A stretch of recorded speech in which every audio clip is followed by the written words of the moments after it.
Good morning, good morning, good morning. My name is Kunle Ologe, marriage counselor and founder of the Marriage Seal Academy, and you're welcome to our Friday Live. And I'm as excited as you to be here, right here on this stream, talking to you from all across the world. And thank you very much for being here and waiting. I can see that a lot of people are here. You've been seated and now we are starting. So the first person who was here at 9:42, 9:42, Evelyn. Whoa, how you doing, Evelyn? And I greet you, Cordelia, who was the next after that. And every other person who is here, I greet you. Good morning to you all. So today, we are again talking about one important aspect of marriage like we do every Friday. And I'm sure if you've been joining us for the last 2 years or so,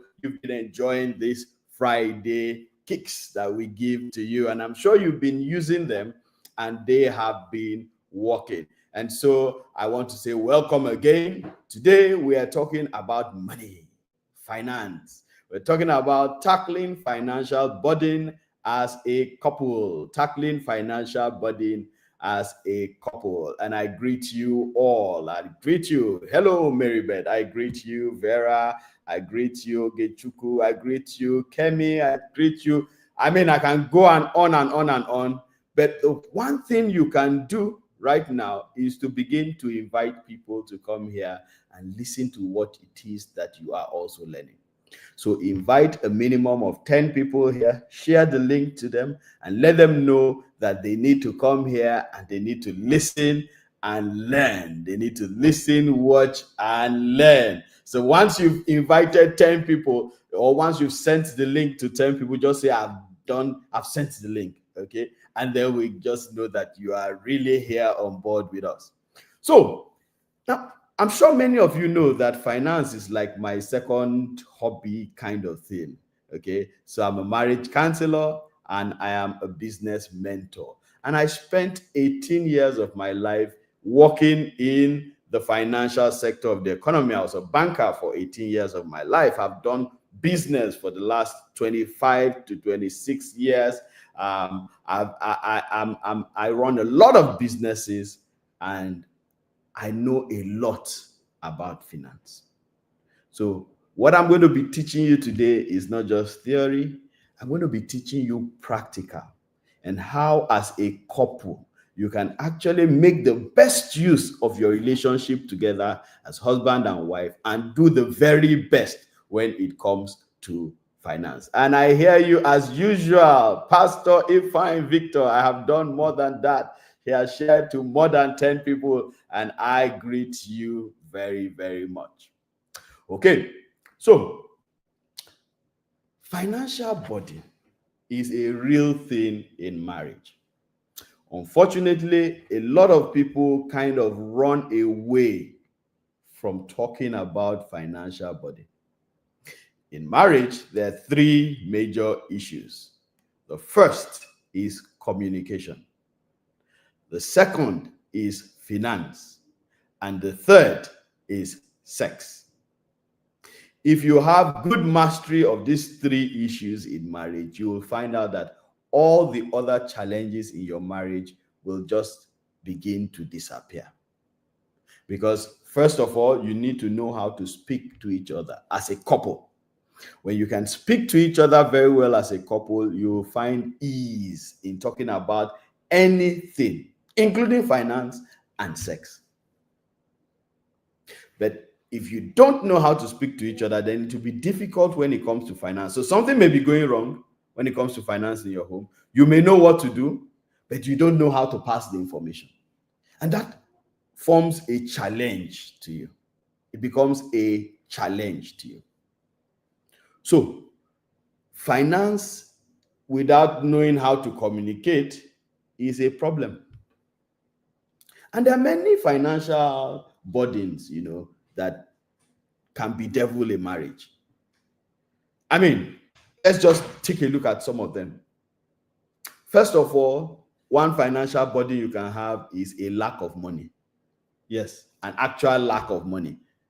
So your family does not have enough to meet its needs. I'm not talking about wants. I'm not even getting to wants here. Your family does not have enough to meet its needs. So that's one financial burden. And this one is very, very common.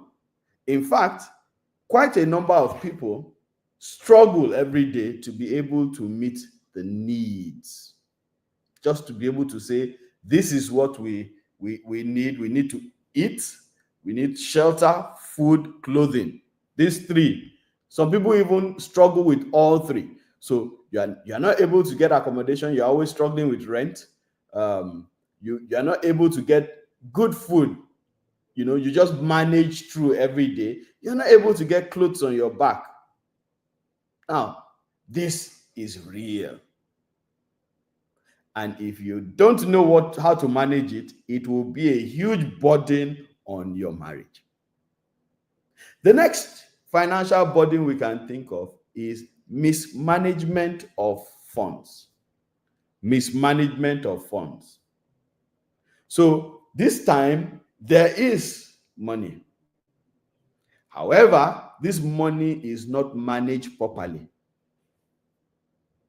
So monies are going where they're not supposed to go. So when monies go where they're not supposed to go, then when it's time to actually meet the actual needs, there's no money available to meet it. I had a couple once that came to me and they told me that they were always broke. Now, this was, mind you, this was about 3 years ago. Okay, this was sometime in 2022, I think 2022 or there about 2022, 2023. And I asked the couple, I said, can you tell me what your income is as a couple? And the couple, they calculated something close to 5 million naira per month. I told them it was impossible for them to be broke. I mean, how do you earn 5 million naira then? And remember, it wasn't this economy. So the economy was kind of better. The value of naira was kind of better. I said, how do you earn almost 5 million naira and you say you are broke? I mean, that is crazy. So the problem of that couple was not lack of money. It was mismanagement of money. And of course, by the time I x-rayed, their finances, I was able to show them where they were grossly mismanaging money. Perhaps there are some of you here who fall into that category. So you earn good salaries, you earn good business income, but you are always struggling with one debt or the other. And that brings us to the third one, the third financial burden, and that's debt. When you are owing everywhere, you are owing the bank, you are owing your relatives, you are owing your friends, you are owing the, what do they call those apps now? Yeah, those financial apps that, kind of just strip you and rip you. You are owing everybody. Now that's a big financial burden. And unfortunately, if you don't stop, but the people who are in debt continue to be in debt because they keep borrowing. So you see them borrowing from this fintech, then they use it to pay these other ones. Then when these ones are running after them, then they borrow from another one and use it to pay this one. And note that as you are doing this, your interest is rising. So you are owing more and more. So maybe you started with owing 500,000. In a few months, within 1 year, you are owing 2 million naira. That is a big challenge in marriage. So you see that your family is now in chaos because people are always running after you. Some of you are even running from one city to another, changing phone numbers, changing emails. That's a financial burden, debt. Another financial burden that bedevils marriages is lack of openness. Lack of openness. So when you are not open one to another, it's a burden because you don't even know. So you don't know what your husband has. You don't know what your wife has. You can't plan because everybody is hiding. Now, these are just a few, financial burdens. We can go on and on with the financial burdens, but let's now start to look at the causes. What causes these financial burdens? So let's look at the causes of these financial burdens. And you see that some of the burdens are actually like the causes of the burdens also, but we'll get there. Now, the first cause of this financial burden in marriage is a lack of financial communication. A lack of financial communication. When you refuse to talk about finance in marriage, is there anybody who is on that table? Do you find it difficult to talk? When the money of finance comes up, there's always it ends up in a fight, a shouting bout, stonewalling, a lack of financial communication. By the way, let's backstep a little bit. There's a difference between being rich and being wealthy, right? I'm mentioning this to help somebody here today because your aim as a couple is to become wealthy, not just to become rich. Being rich is having a lot of money. That's being rich. So you have 50 million naira in an account. You have 100 million naira in an account. Oh, you're very rich. By all standards, you're rich. But that's not wealth. You're not wealthy. Wealth is more an ability than a status. So wealth is the ability to continually have money. Define it that way. Wealth is the ability to continually have money. Now, if all you are doing in a marriage is to try to be rich and you're just loading money into an account, that money can blow away. It can be eaten. It can be frozen. Anything can happen to that money. And once that happens to that money, you come back to square one. So you need to start thinking of, how do I get wealthy, or how do we get wealthy as a family? So wealth is the ability to continually have money. So I said wealth is more an ability than a status. It's an ability. So let's go back. I just wanted to chip that in. Okay, let's go back to what we were talking about, the causes of financial issues in marriage. And somebody says, oh, I see, yes. Deborah says, yes, so there's alarms fight when it comes to money. Yes, so I said a lack of financial communication. So you are not talking about money because it's awkward, because you feel bruised, your ego is beaten and battered, you feel misunderstood, you feel that no, I mean, this is something that is private. Yes, some spouses feel that when it comes to talking about money issues, it's a private thing. Newsflash: immediately you get married, privacy is relative. Did you hear what I said? Immediately you get married, privacy is relative. But let's go on. So there's tension, there's mistrust, because you are not talking about your financial issues. You're not talking about finance at all in your marriage. Everybody is just running on their own. Husband is running his own financial economy. Wife is running her own financial economy. But you live in the same house. You have joint children, but you run different financial economies. How? So this is one big cause of financial issues in marriage. Let's go back, or let's continue and see another cause. I hope we're all here. Are we here? Have we invited people? I can see, yes. Oh, I can see that there are more people watching live now. But bring a lot of people around you. Let me tell you the people you should invite. Invite your friends, your family members. That's your parents. Yes, your parents still need financial knowledge. Your parents, your siblings, invite them. Invite your colleagues. You are there right now at work. Tap your colleague and send the link to your colleague to join also he or she can put, some AirPods or earphones and listen, because this is something so important. Announce to your alumni. I'm sure you all have alumni and so on. Announce to church members, association members, because the truth of the matter is that you need everybody around you to be good in marriage as you are good in marriage, so that they don't use their negativity to influence your positivity. All right, let's continue. The next cause of financial issues in marriage is debt. When you are owing. Let me say something about debt. You really don't need to borrow money. Most of the time, you are borrowing to feed something that you have not attained. I'll say it again.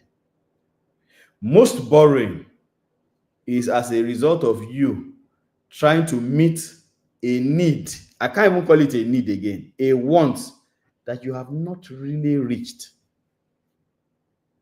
For some of you, your children are on holiday now. Next term school fees is already knocking on the door. You have less than a month to produce it.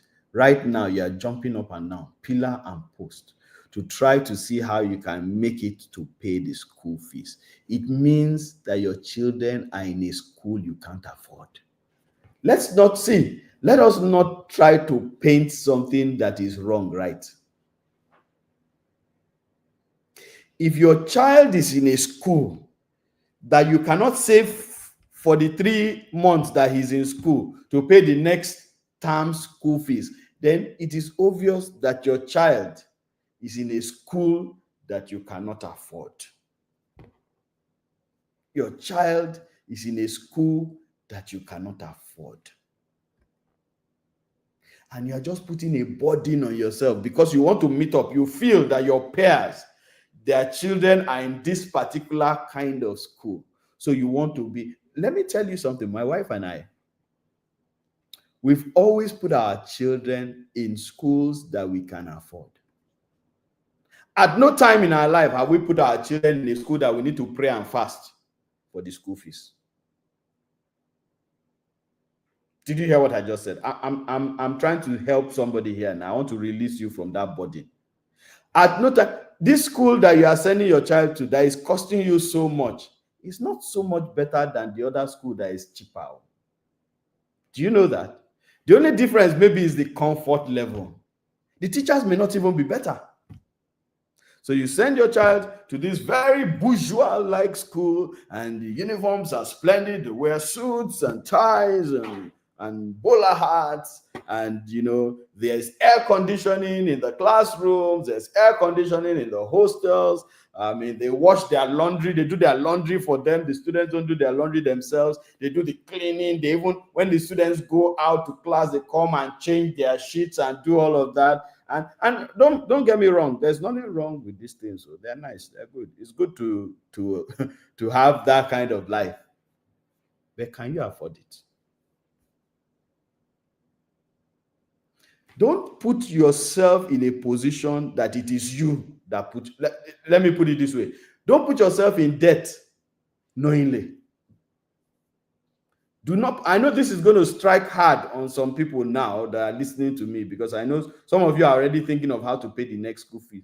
Please remove your child from that school and stop burdening yourself. You can get a school that will still give your child the education he needs, still have some decency in the way that the children are taken care of, but you will be able to pay without so much sweat. Without so much sweat. That's you putting yourself in debt knowingly. So you see the debt, you say, I'm going in according to you because everybody else is good. Some of you have children abroad and you have no business sending them. You have children abroad, you've not been able to go and visit them because you can't buy tickets. You have children abroad, you're always sweating when it's time to pay the fees because you are looking at the conversion rate and your heart is beating. Some of you have put yourself in health conditions because of debt. I'm just using school fees as an example. There are many other things. Some of you are buying cars that you cannot afford. Yeah. Buying cars, you cannot afford it. But you like the look of the car. You like it parked in front of your house, but you can't afford it. You now go and take a loan to buy a car that is not for business. Look, if you are taking loan for anything, it should be for business. Did you hear what I said? If you are taking a loan for anything, then it should be for business. If it is not business and it is not that somebody is dying, please don't take that loan. That's part of what is causing issues in your marriage. You have a loan, debt everywhere, you're now under pressure. Your wife talks to you, you explode. Your husband talks to you, you explode because of debt. Because of debt. Let's move on. Another cause of financial issues in marriage, poor spending habits. When you have poor spending habits, that's another financial challenge in marriage. Now, poor spending habits simply means that you spend anyhow. The anyhowness in spending. So you go out to a shop, you planned to just go and buy one thing, but you get into the shop and you get carried away. You come out with a whole trolley of stuff that you didn't plan for. Poor spending habits.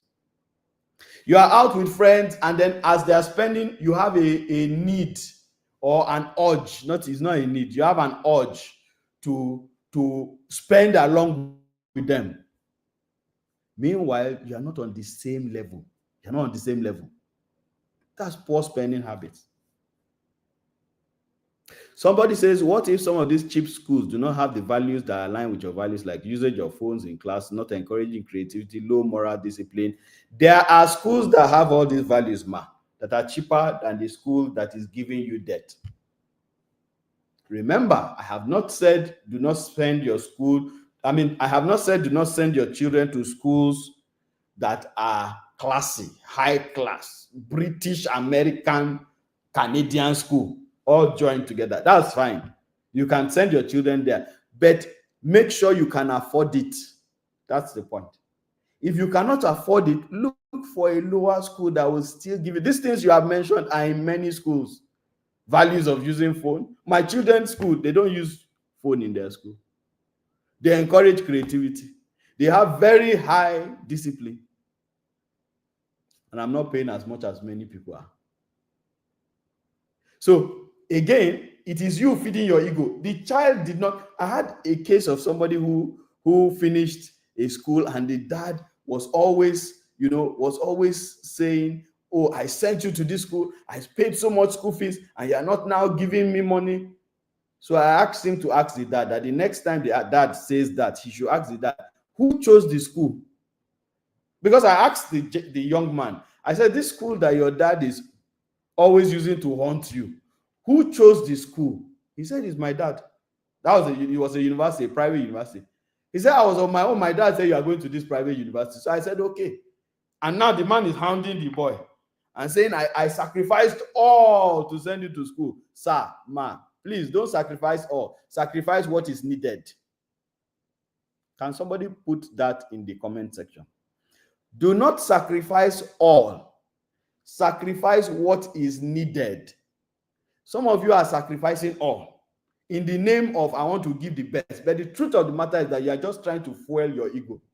You just want to say, my child is in this school.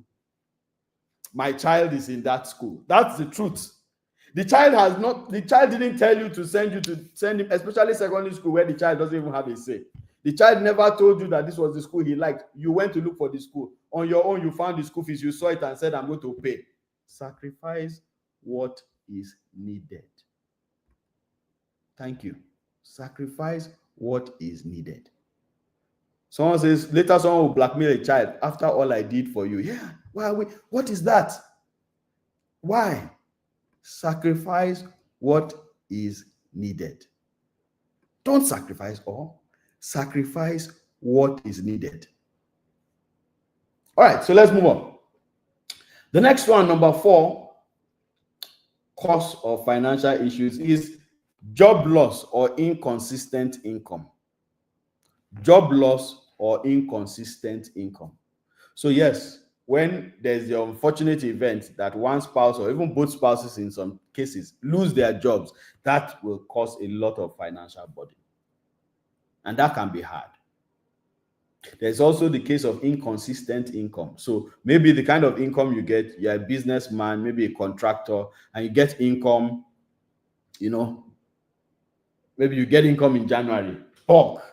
Then you don't get again till maybe July. Then you don't get again till maybe November. That can be a financial burden, but that is because you do not know how to manage finance. When I was working in the bank, I used to have some contractors. I remember a particular contractor. He used to get a lot of government contracts. I mean, almost every bi-monthly, he got one contract or the other. He'll get a contract, he will execute it, he'll make a profit of 20 million. That's as far back as then. You make a profit, clean cut profit of 20 million naira, sometimes 50 million naira. And then 2 weeks down the line, he's calling me and saying, manager, abeg, send me money for fuel. And I'm wondering, Oga, how did you do it? As in, I want to understand how you consumed that much money in short space of time. And the truth of the matter is that he was just a spendthrift. The guy spends, buy cars, changes his cars. Once he has money, he's just spending and spending and spending.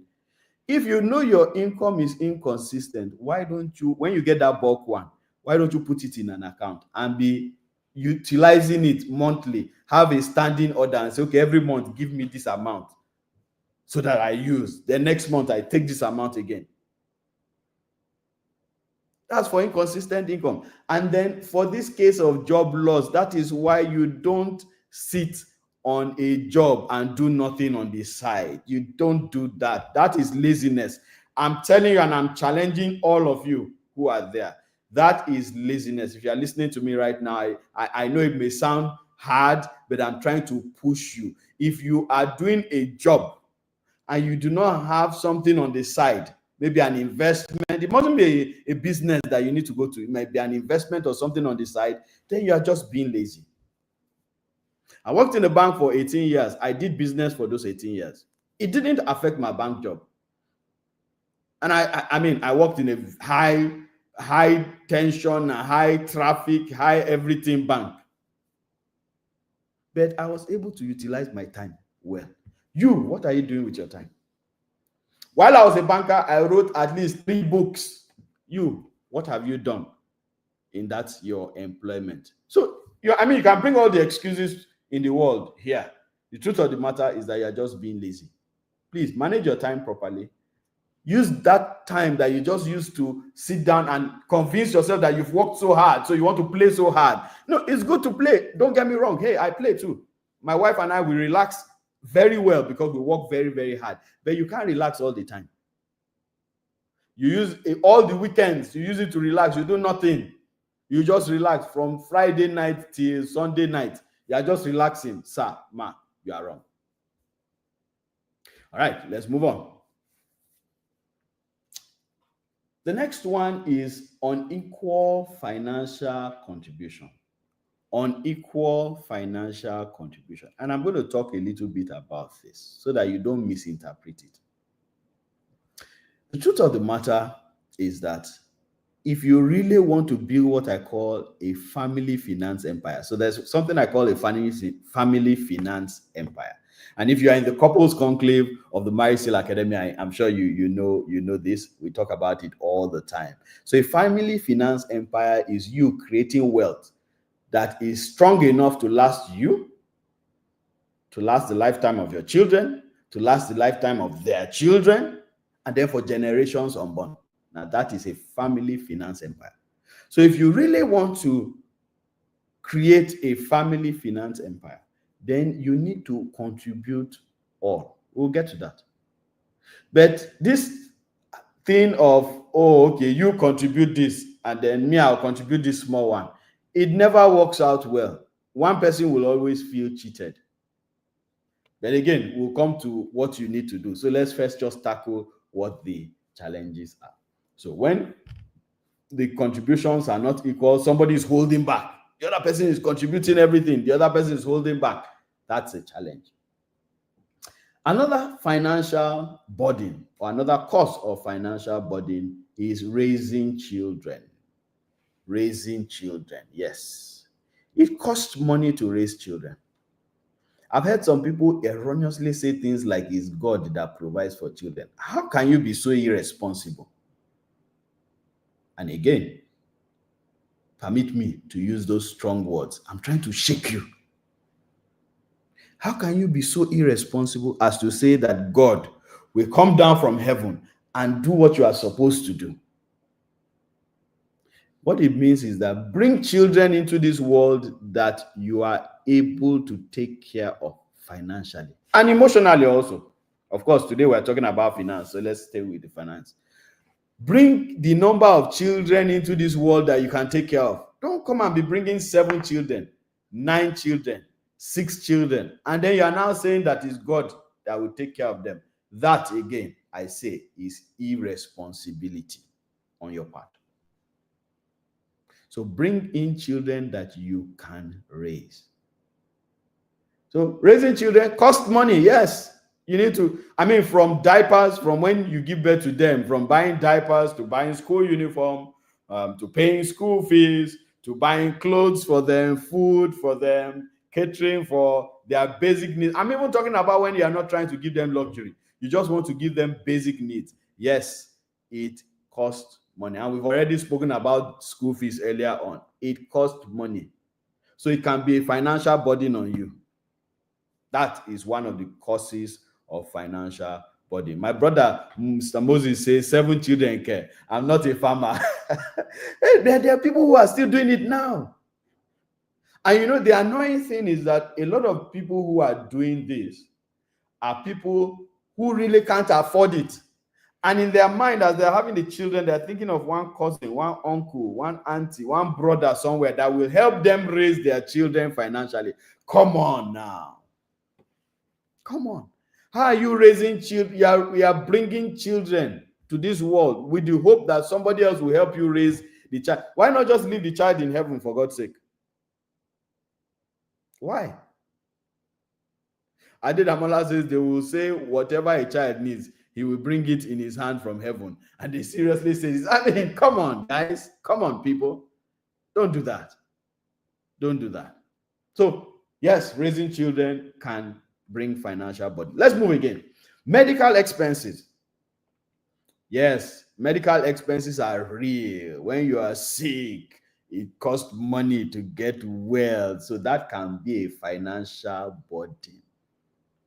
That's why you should live healthy. Did you hear what I said? I said that's why you should live healthy, so that you don't need to spend so much on medical emergencies. But medical emergencies are real. They are there. They can actually be a burden. I was speaking to somebody recently whose mom unfortunately passed on. And he was saying how much money he personally, apart from his siblings and other members of the family, how much money, millions, he had spent. And that had become a drag on him and his own family. So yes, medical expenses, medical emergencies especially, can be a cause of financial issues. Another cause of financial issues in marriage is the extended family responsibilities. Hey, extended family people, umuna. Yes, the kindred, extended family. And some of us are the ones that encourage this thing. We go home like the conqueror, the emperor is here. So every time we go home, we are solving problems. So people bring things that are not even real problems to you, and you are solving it. And then they continue calling you and putting burdens on you, like the people that will give birth to 7 children and be calling you every time it's time for school fees. My brother, it's time for school fees, so what can you do for a brother? Meanwhile, you that they are giving the burden on, or they are putting the burden on, you have just 2 children. So financial burden can be as a result of extended family responsibilities, trying to support your parents, your siblings, your uncles. There are some of them that you will need to support because probably they didn't make the right financial decisions for lack of financial knowledge, like what you are receiving today. But understand that you are supporting them. You are not trying to make them. Don't support people and then at the end of the day lose your own financial standing. Do you get what I mean? You can't support people and then now become, because eventually if you now become poor, then you have joined them. So you've only increased the problem of the society. So that's another one, the extended family responsibilities. Number 9, lack of budgeting and financial planning. Yeah. When you have no financial plan, as in you just, it's like pay as you go. You're just, as money is coming in, you're just spending. Money is coming in, you are spending. Of course, you have financial issues. Definitely, most definitely. You have financial issues. So that is another challenge that pulls down your finances. Let's move. The next one is mismatched financial values. So each person comes into the marriage with a set of values. And this is why before you get married, you should actually sit down and discuss about each other before getting married. When I do premarital counseling at the Marriage Seal Academy, we do premarital counseling, a lot of premarital counseling for people who come to us, even after doing their church premarital counseling, they come to us for something comprehensive, and we give them comprehensive premarital counseling at the Marriage Seal Academy. One thing we make them do is discuss, have conversations. Some of you have sent your siblings. I have a lot of conclavites here who even paid for their siblings and said, this is my own wedding gift for my brother that is getting married, my sister that is getting, go to Coach Kunle and do proper premarital counseling. And you can be sure it is very, very proper, because we make you have conversations. We tell you everything that can happen in marriage and how you should deal with it, so that when you get into marriage, you don't have issues like this, having mismatched financial values, where one person thinks, let's just be spending, and another person thinks, no, let us just be hoarding, So it's mismatched. You always have issues. You have crises. And at the end of the day, the finances will suffer. Number 11, addictions and irresponsible behavior. A big burden in marriages today. There are a lot of people who are now addicted to drugs. A lot of people addicted to drugs and are using the family finance to pay for that addiction, to the extent that some people have sold their cars, their house belongings, and even the house itself for addiction. So addiction is a terrible thing. It's a real thing. For many people, they don't like admitting that their spouses are addicted or their siblings are addicted. When it comes to addiction, we try to hide it. Look, we've gone past hiding addiction. If you know somebody who is addicted, please seek help for the person. The person is not going to get well on his own or on her own. The person needs help, and there are professional people who handle this.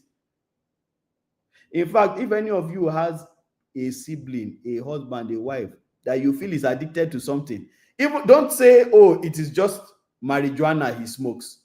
You know marijuana, right? Igbo. You say, okay, no, it's not really, it's just Igbo. It is an addiction. Even his cigarettes is an addiction. It's money they used to buy those things, right? So it's taking away your family finance.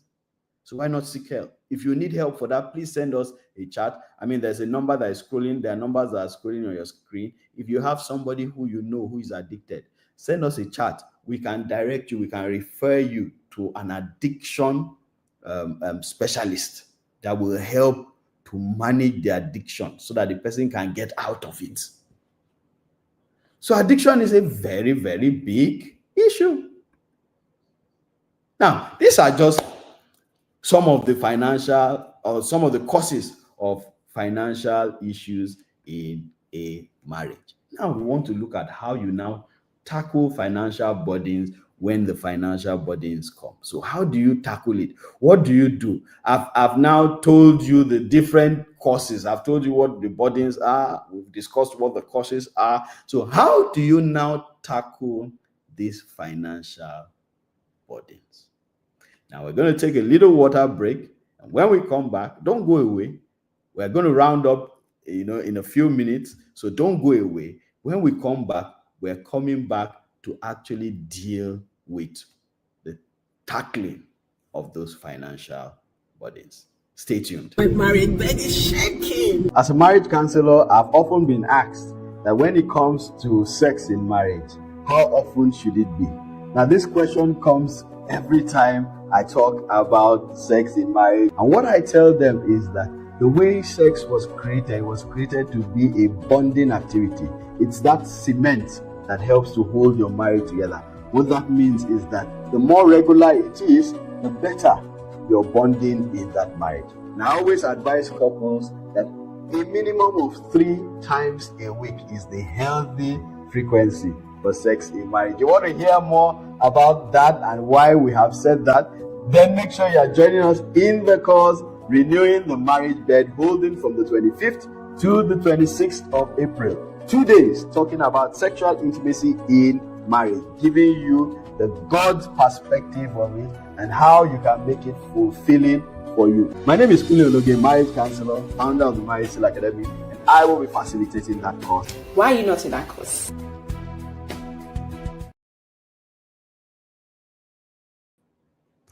Okay, you are welcome back, and we have been talking about tackling financial burden in marriage. My name is Kunle Ologe, in case you are just joining us right now. And did you see that advert?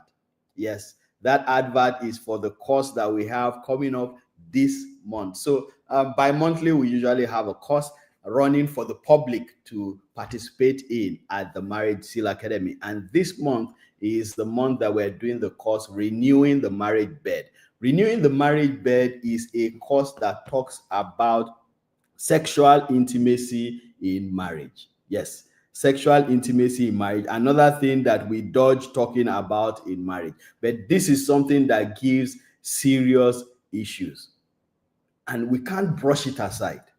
We should actually talk about it. This is very, very important. And part of the things you are going to be learning in this course, what you're going to be getting is that you're going to be learning how to enhance sexual pleasure in marriage. Yes. You're going to be learning how to help your spouse to satisfy your own sexual needs. You're going to be learning how to understand your spouse's sexual needs. Very, very important. You're going to be learning how to make sexual conversations natural so that it's no more awkward. You're going to be learning how to overcome past trauma when it comes to sex, because your past trauma may be what is affecting sex in your marriage. You're also going to learn how to overcome sexual boredom. There's so many people who reach out to me, come for counseling, and they just tell me in confidence, they say, you know what, coach, I'm bored in my marriage. Sex is like a routine. We will help you with that.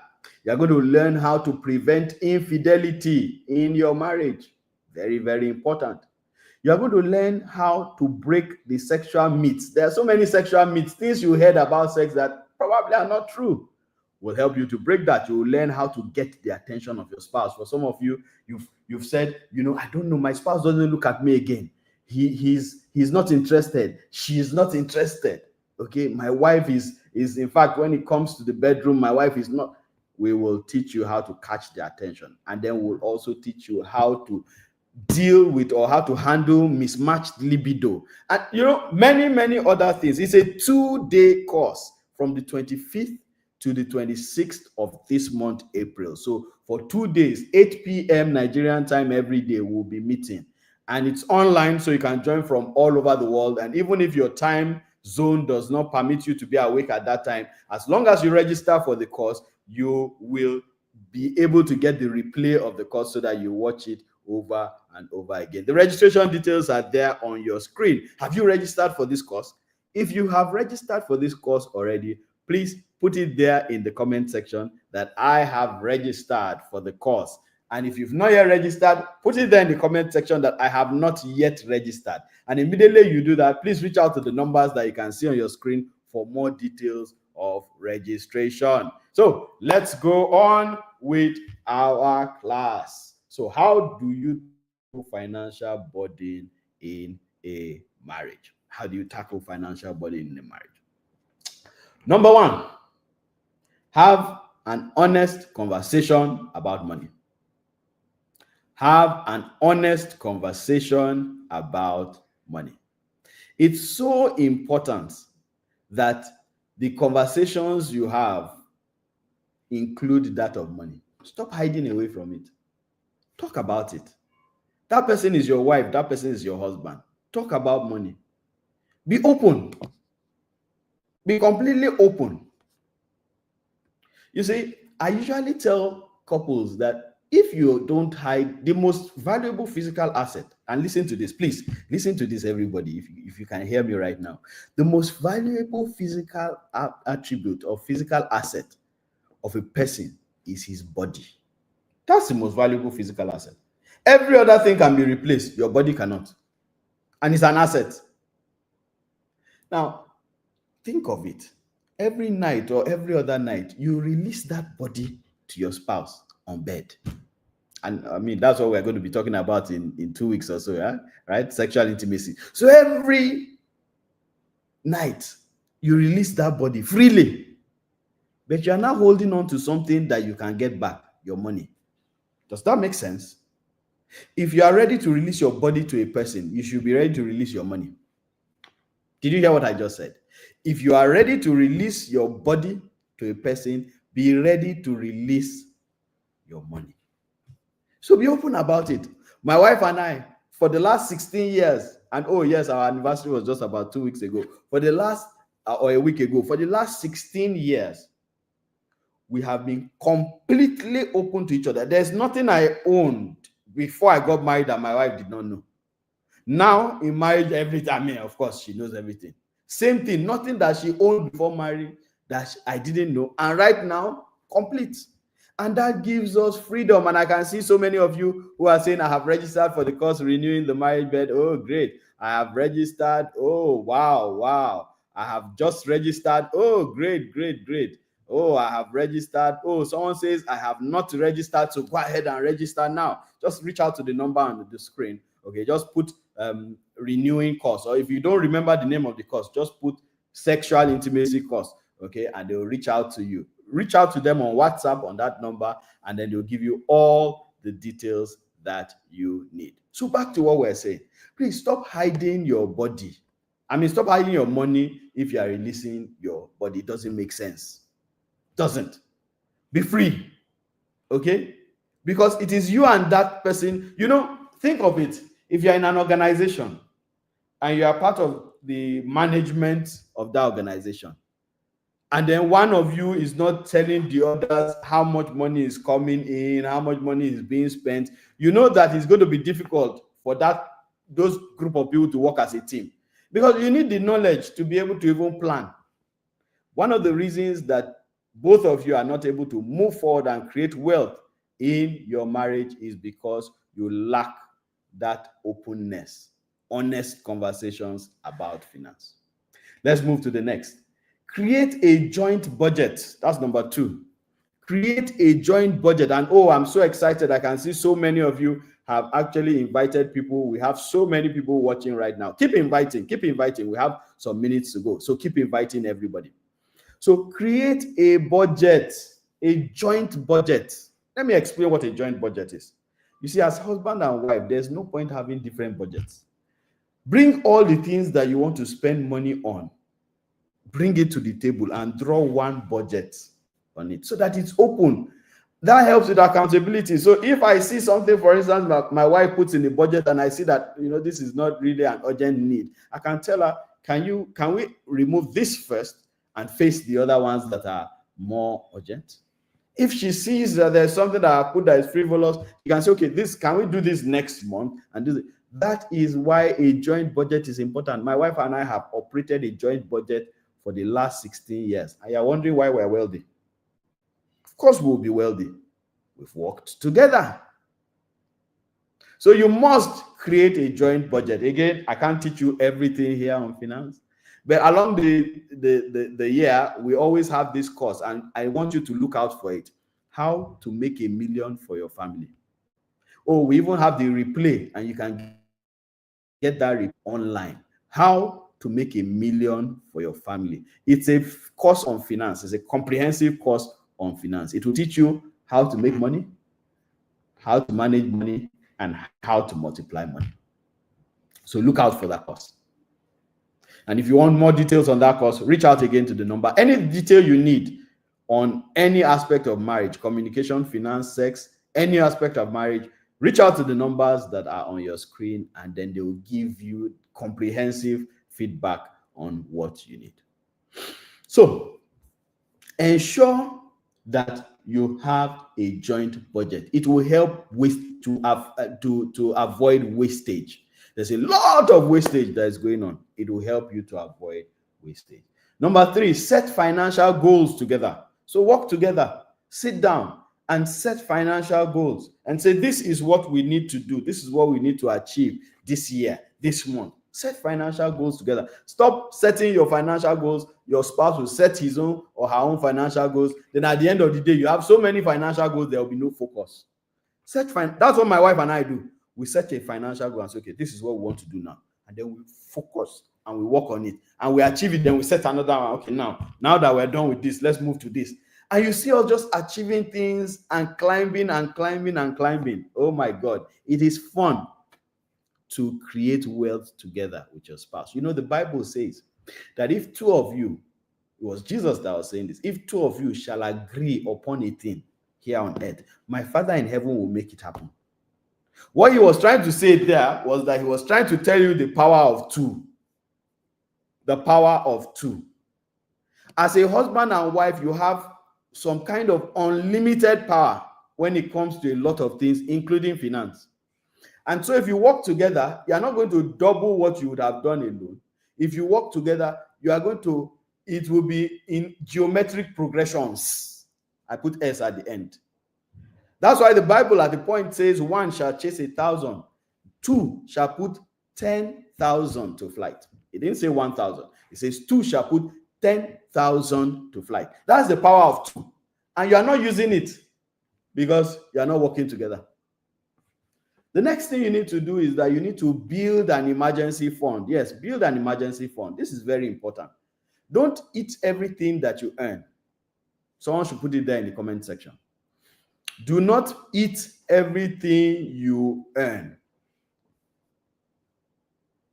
Some of what you earn is supposed to be seed. So go and plant it. But another thing is, don't just go and plant it and that emergency fund, just go and dump it in an account. There's a portion of it that should remain liquid as cash. Yes. There's a portion of it that should go into investments that are easily liquidated or liquidatable. Yes. Then there's a portion of it that should go into assets that, real-time assets that will grow over time. There's a lot to learn on finance. Too much to learn on finance. Please get that course. How to make $1 million for your family. I'm sure my people will put the name up there on screen now. How to make $1 million for your family. It's a course. It's a whole course. It's a 2-module course at the Marriage Skill Academy that teaches you, again, like I said, how to make money, how to manage money, and how to multiply money. So you don't eat everything that you earn. No, don't do that. You need to keep some for the rainy day. Number 6, decide on full contribution. Both of you, decide on full contribution. When I say full contribution, I mean when you earn money as a husband, bring everything to the table. Don't say, okay, no, I will bring this percentage, then I will keep this percentage. That's not how you build wealth, man. Did you hear me? You don't build wealth like that. As a husband, bring everything to the table. As a wife, bring all your earnings to the table. Join it together and then together decide on how these earnings will be used. That is how you create wealth. Look, any other thing you do outside this, you are just going to be expending a lot of energy and getting little results. So don't run away from working together. My wife and I have done it for 16 years. And oh my God, if I tell you what we've been able to achieve, I always tell people that what my wife and I have achieved financially, and listen to this. This is not an exaggeration. Listen to this. What my wife and I have achieved financially as a couple, if I was single, it would take me 100 years to achieve it. I am not exaggerating. That's the power of 2, and you are not harnessing it. And you're having issues with your marriage. Because it's difficult to do all these things if you even have issues with your marriage. So if you have an issue with your marriage, people don't talk to each other, you're always having fights, how are you going to start talking about finance? That is why if you have issues with your marriage, please stop watching it. It's not going to go away. And stop praying alone. Praying, when you pray, watch. That's why the Bible says watch and pray. When you pray, watch to see what God is saying. There is something for you to do. There's always something for you to do. There is always something for you to do. So don't be irresponsible and say, I'm praying to God to make my marriage work. God may have directed you to read a book you've refused. He directed you to do a course. You saw it. When you prayed, after you prayed, it came to you somehow that, see, this course is available. You refused. He has directed you to go and seek counseling. So for some of you, you heard about me. Some of you have even followed me for many years. But you've never come for counseling, and you're just saying, anytime I'm talking like this, you're saying, yes, preach on, preach on. Coach, you are getting it. This is a great marriage counselor. But your marriage is in turmoil. Please come for counseling. Sitting down and saying these things you are saying are great, they are right, and saying things like, I wish my husband were here to listen, or I wish my wife were here to listen, it won't solve your problem. Come and sit down in counseling. People have asked me before that, oh, coach, but maybe my husband doesn't want to come for counseling. My wife doesn't want to come for counseling. And I tell them, if you are the only one that is interested, come first. And I'm sure many of you who are here who started first, as in your spouse was not interested in counseling.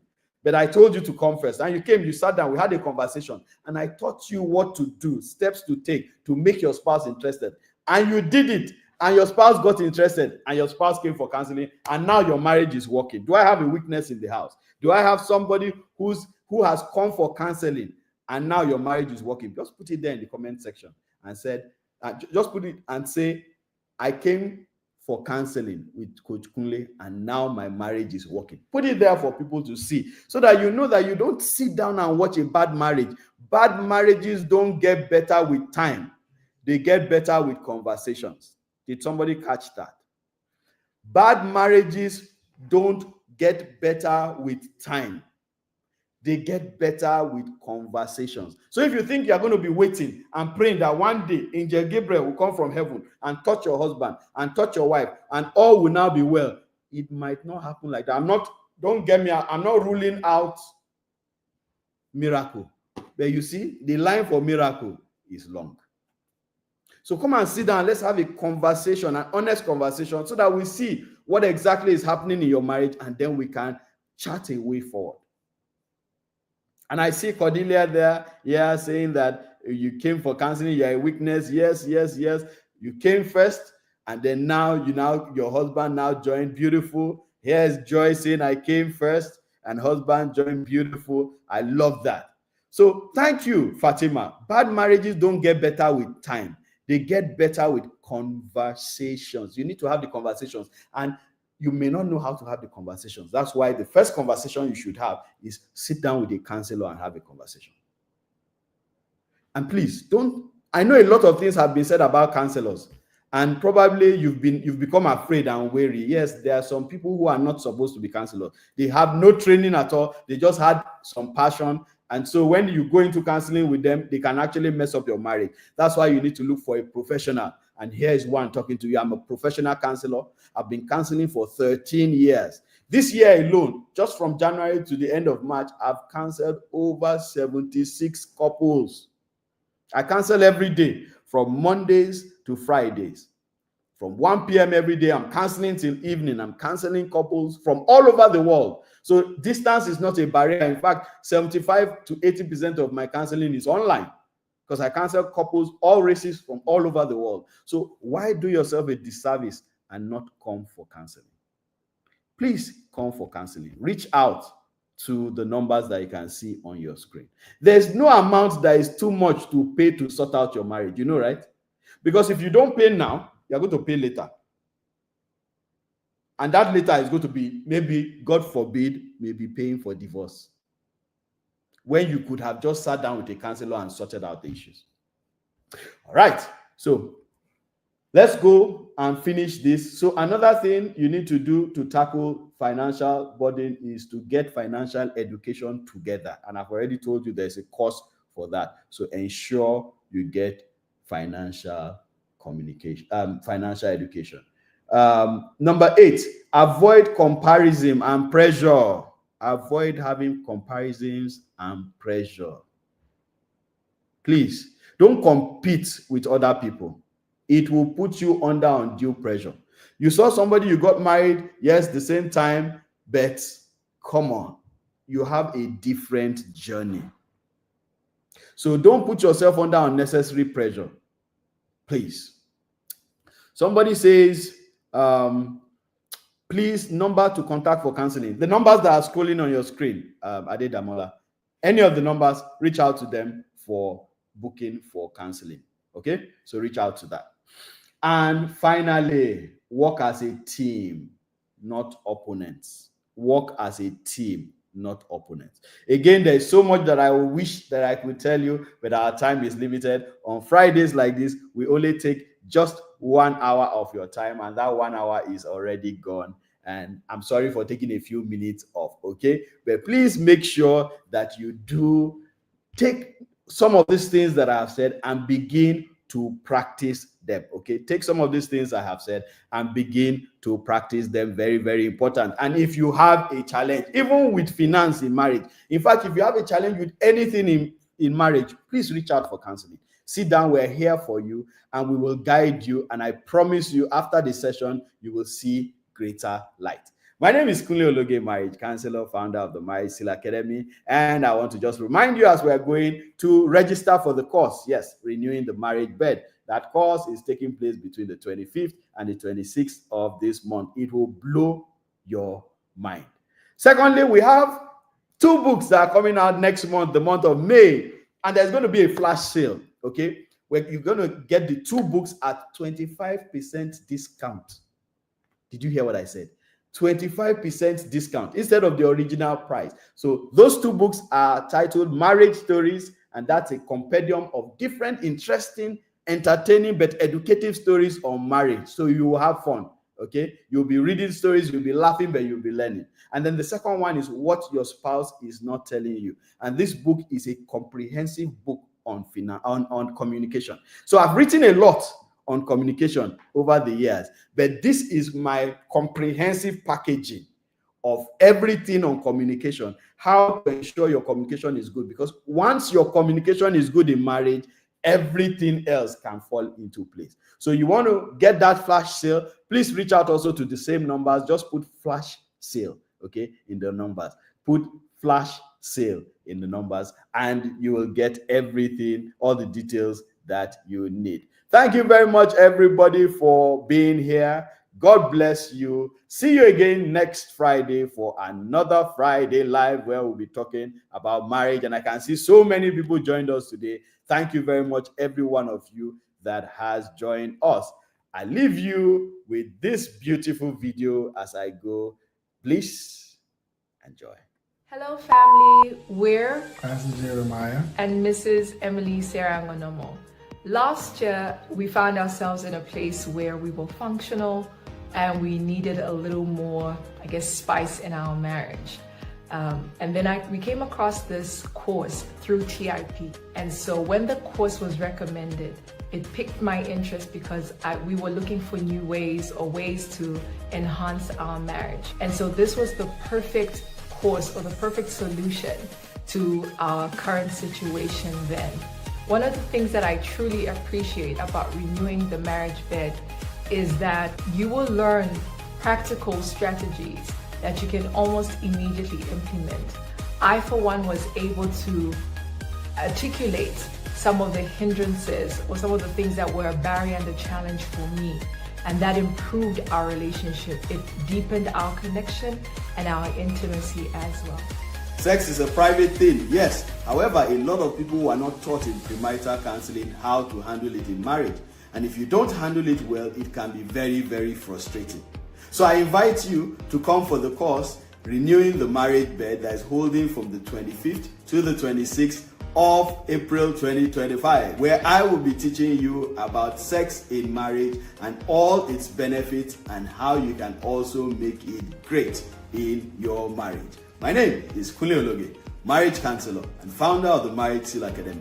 And so we highly recommend this course. Whether you're struggling with something or you are looking to enhance your marriage, this is the answer. Please register. And in Coach Kunle's famous words, bliss and joy.